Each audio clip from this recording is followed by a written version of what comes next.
I'm going to be 81 next month, and I don't feel 81, and I don't act like I'm 81, but I think oftentimes they view age as a death sentence. Like, oh my gosh, I'm going to be 65 soon. I'm going to retire. What am I going to do? And a lot of times, people that do retire, they don't do anything with their life. They don't have any outside interests. So they kind of just fade away. And you don't want to do that. We're all going to change as we age. We're going to look different. We're going to feel different. And but you don't look at yourself that way. You look at yourself as someone special, because if you don't value yourself, no one's going to value you either. You have to value yourself, and you have to just do what you can do. Some people aren't capable of going to play golf or going out to the casino or going for long walks, but do what they can do, what they're physically are able to do, but don't just stop, even if it's just reading a book or taking a short walk around or going up a few steps. Do what you can do, and then be proud of that accomplishment. That means a lot. Don't give up. Don't ever give up.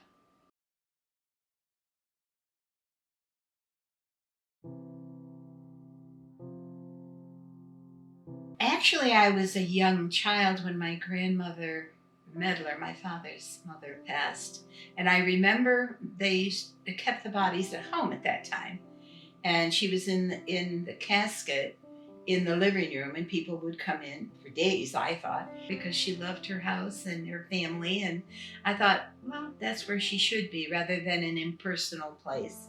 My dad made me go up and kiss her face, kiss her goodbye, and she was cold. That's what I remember. That was basically the memory I have. She was cold. Well, Uncle Gary was military, so he was 22 years in the Air Force, so we lived in different states. Then Uncle Gary decided time to retire, so we came back home. He was from Straka, so we came back home. Then Uncle Gary was diagnosed with glioblastoma multiforme, a very difficult tumor to treat because when you hit it with one type of medication, chemo, it would transform itself so it's immune. And but then at the end, he succumbed to his, yeah. So he died here. I took care of him at home, and he died in my arms. Gary had been in a coma for 2 weeks, and we knew that was going to happen. I had him in a hospital bed here in the living room, and I slept on the sofa. He was on morphine because the pain they couldn't eradicate the entire brain tumor, so it was always just there. And he couldn't do much for himself or anything. So I bathed and did everything. And I also knew this was going to happen, that he would waken. So he woke up and he said,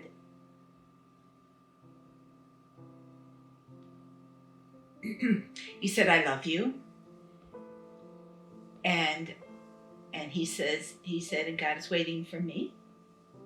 And then he died. That was his last words. And then years later, I married a man that I had dated in high school, mainly because Gary had made me promise I wouldn't stay alone. But at any rate, he had a lot of medical issues. He was a retired state trooper, and he eventually came back and lived here in Straka. And as I say, he was very ill for the last 6.5 years of his life. I took care of him at home. And with Tom was really, he was in both of them, we were in so much pain, especially with Tom when he couldn't drive anymore. For a retired state trooper, that was a biggie because he would talk about independent.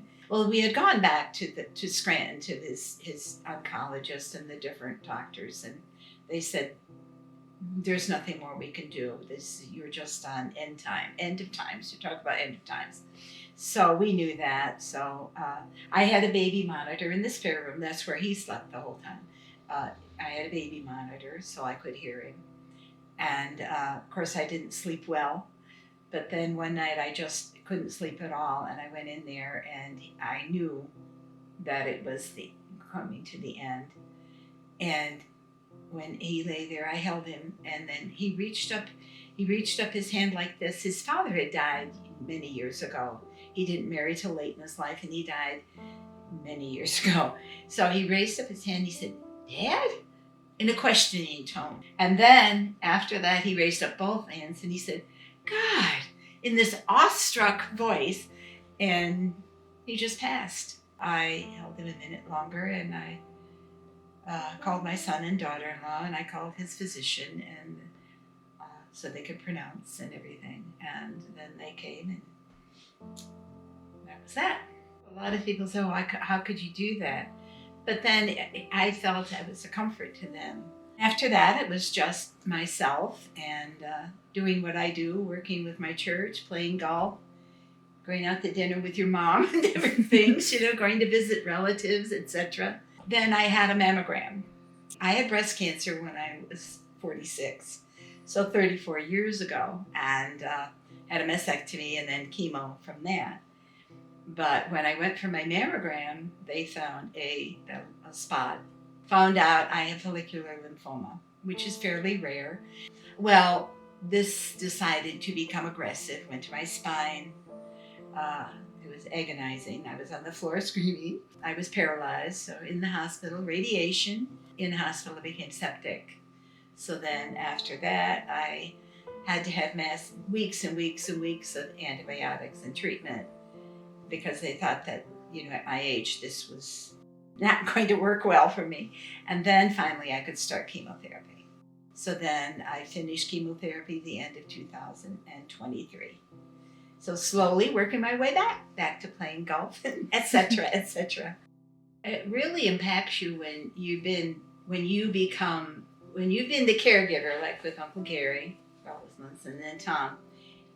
You really glean a different perspective when you're the one that needs cared for, and it's difficult to lose that part of you. But then you have to realize I sing this song at church all the time. You walk on with hope in your heart. And that's what I do. I have great faith. So I never once thought I was going to die of this, even though when they were concerned, I never thought I was going to succumb to this. And I still don't. This is, for my dear friend, Bob, a little Mennonite friend. He passed away, it'll be 2 years. He liked cardinals, so I always put a cardinal in his. And this is for Tom, who was my second husband. He was Navy, but he was a retired state trooper. So I always do theirs. And this is Uncle Gary's, retired Air Force. And I always do theirs in the red, white, and blue. And this is my mom and dad's. It's time consuming, but I love it. I really do. I love doing it. When I was diagnosed, I remember distinctly, I came home and I said to the Lord, I said, "What are you thinking?" I said, I had breast cancer. Gary died, Tom died, my parents. And I said, now this? You can't help. There are times when you feel discouraged and angry. And you think, why? Why me? And there are times when you might cry. And that's normal. But a lot of times people think if they get a little down that, I'm not being strong. But that's part of coming back to who you are and being strong. But I was determined. Now my kids and other people say I'm stubborn, like your mother. But that's not with determination. Stubborn's different. That's other people get stubborn. I'm going to be cremated and buried with Uncle Gary. He's buried in the Strucka Cemetery, and Thomas Edmonds, but absolutely. And I've written what I want done at my service. I want it at the church. I want a single pink rose. And people are generous with flowers, and that's a beautiful gesture. But I would rather see donations like to my church or to kids or something. And I want them to sing "O Holy Night," even if it's 4th of July. If anyone has anything good they want to say or something they want to say, then do that. And then at the end, just play. I'm an opera buff, so Nessun Dorma from Turandot, sung by Pavarotti, because at the end he says "Vincerò," which means I shall win, I shall conquer. And that's how I feel, and I love that aria. It's one of my favorites. So that's going to be at the end. And then Kristen, my daughter, offered to sing it. I said, no, thank you. ever have paparazzi. And then a meal afterward, and everyone can just sit around and talk. And things I wanted included in my obituary, I've written out. Different things that I've accomplished that I wanted to put in there. And of course, tribute to my family and friends that I've written. And basically, that's all. Death is merely a new beginning. So death is just, it's not the end. It's just a new beginning, a new phase in your existence. And you shouldn't fear it, because then you live every day with that in the back of your mind. Oh, I'm going to die. Well, we're all going to die. That's realistic. But you don't let it bear on your mind. You don't let it linger there and cause you to fear. I sing at a lot of funerals because people that I don't even know will ask me to sing. And some people say, why, how can you do that? Because it gives comfort to the living. Funerals are for the living. They're not for the dead. The dead are gone. I believe death is just the beginning. It's a door opening. One closes, the door opens. It's like with anything in life. Say a job that you've gone on to a different job. That door closes, another door opens. You have something else you're involved in. Because I know that when I pass, I'm going to go to heaven. You see, I know that because when I had delivered my son Greg, my third son, I had difficulties for a reaction to medication, and I died, and they brought me back. But while I was gone, years before that, there had been an incident between my mother and my grandfather when I was a little girl. And for some reason, she didn't want me talking to my grandfather. I didn't. I stayed away from him, and you could always tell by looking at him that he was hurt by it. He couldn't understand it. My grandma had already passed. So I always felt really, really bad about that, particularly when I became an adult. I thought, why did I do that?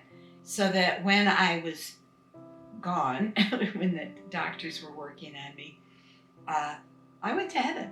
And I knew that it was heaven because it was so peaceful, and I saw Jesus, and it was peaceful and just so soothing. You just felt like you were home. And my grandpa was there. And he had that same brown suit with the yellow shirt and the brown speckled tie that he always wore. And he looked over at me and he said, "It's all right. I understand. I love you." And then they jolted my heart and I woke up. But, well, no, before that, I mustn't leave this part out.